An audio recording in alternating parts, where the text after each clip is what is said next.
Hello friends, muraho neza, nongeye kubasuhuza mwese aho murariho hose. Nishimiye kongera kubaha ikaze hano kuri Ishu TV. Ntatinze rero aka kanya narinje kubabwira ngo ese waba uzi isabune nziza ishobora gutuma ukuraho amatashe ku ruhu rwawe, ushobora gukaraba uruhu rwawe rugasa ahantu hose? Ese iyo sabune waba uyizi? Ngiyi ni Sentor. Ni karibu tubane turebe kuri iyi sabune. Isabune nziza, isabune rero ahantu hose iraboneka, icyo ni icya mbere.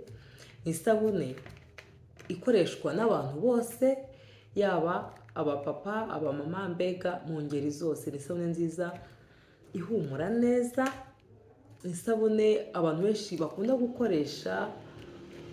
Iyi sabune uyikoresheje ku muntu wayikarabye wumva ahumura, kubera ko murabona ko ikozwe mu ndimu.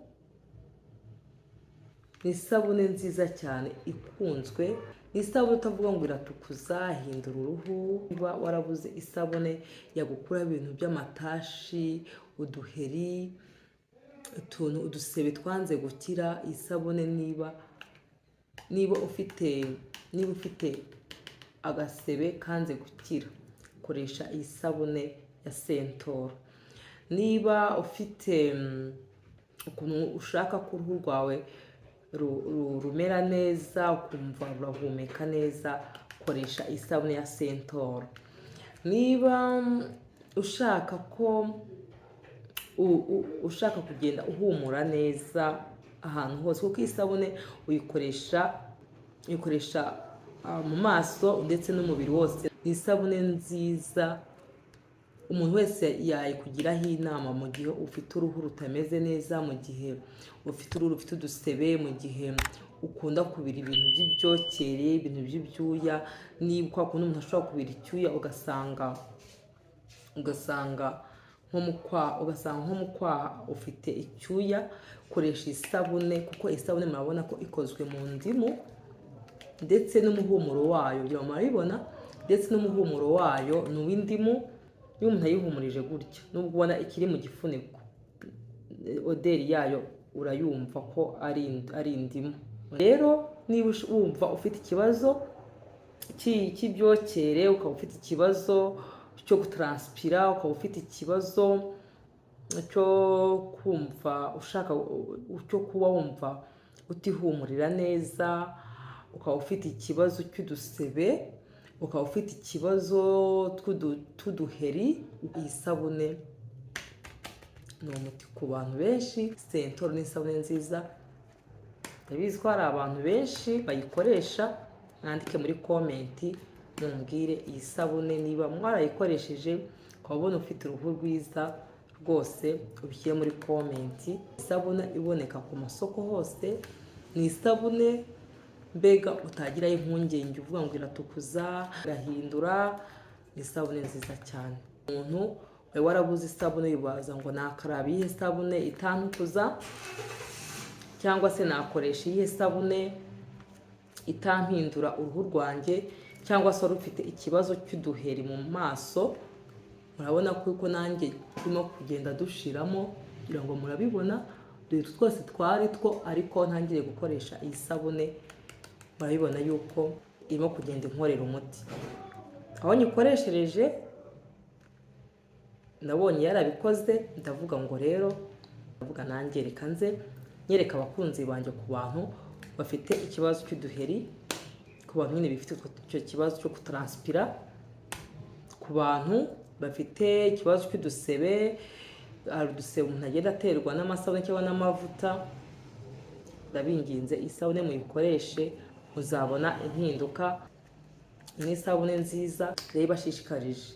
Sentor murayibona, ikozwe mu ndimu, isabune kandi ihendutse. Uretse ko iyi ngiyi ni nini, hari n'indi igura *5, iyi ngiyi igura 2, cyangwa se naho wasanga igura 2-5, biterwa n'aho abantu bagiye barangura cyangwa ukuntu bagiye barangura. Ariko umva ko ziri mu bwoko bubiri, hari intoya y'iyi ngiyi igura 5, hari n'inini igura 2. Ni isabune iboneka, ntabwo isabune kuva natangira kuyikoresha sindabona yabuze. Iraboneka mu supermarket, iraboneka mu masoko. Ni isabune nziza, umuntu wese wo wayibaza wese akubwira ko ari isabune nziza cyane, ko buri kintu akenshi ikintu gikoze mu ndimu kiba ari ikintu cyiza. Buri indimu ni ikintu cyiza cyane. Rero niba wumva ushaka gusa neza, ukaba wumva ushaka gukira ibyo biheri ufite mu maso, ukaba ushaka gukira izo nkovu, ukaba wumva ushaka kugira uruhu rwiza ruri natirere, uruhu rwiza rutarimo kwitukuza, uruhu rwiza rutuje. Iyi sabune igira uruhu kuba rutujemo rwose, rutarimo ibintu by'inkovu, rutarimo ibintu byo kuba hamwe udasa n'ahandi. Ni isabune Sentoro. Iyi sabune bayikonseya umuntu ukunda kugenda igihe cy'izuba akatutubikana ku buryo umubiri we nyine usa nkaho ushizemo amazi. Isabune ukarabye urongera ukagarura ubufureshi, urongera ukaba fureshi, urongera ukumva nyine ugaruye nk'ubuyanja. Iyo ukarabye isabune hari ukuntu uyifata ukumva irakonje ukuntu. Rero iyi sabune ku bantu bakunda gukora akazi k'ingufu, ku bantu bakunda gukora akazi kabananiza, ku bantu bakunda kugenda igihe kirekire ku zuba bagataha bananirwe, iyi sabune ni umuti. Nukoresha iyi sabune uzabona yuko utigeze wibeshya inzira. Kuri abo bantu bombi navuze, nuyikaraba uzabona uruhu rwawe rutandukanye nuko wari umeze. Ikoreshwa ku bantu bose n'ingeri zose, ntabwo uvuga ngo ni abadamu gusa, ni abagabo gusa. Rero niba ushaka ko uruhu rwawe ruhumeka neza, ugatandukana n'ibyokere, ugatandukana n'ayo mareriji, ugatandukana no kumva utameze neza muri wowe, wakoresha iyi sabune.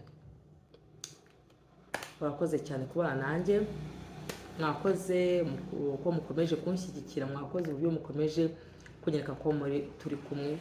Imana ibahe umugisha, Imana ihe umugisha wowe wakoze subscribe, Imana ihe umugisha wowe ukomeje gukora share ibiganiro byacu ukabigeza kure cyane. Imana ibiguhere umugisha cyane cyane, koko na Imana igutere inkunga ibyo uri gukora byose. Imana iguhe umugisha. Nawe muntu utameze neza, Imana ikorohereze nawe umere neza, Imana iguhe ubuzima buzima. Ndabakunda cyane. Shalom.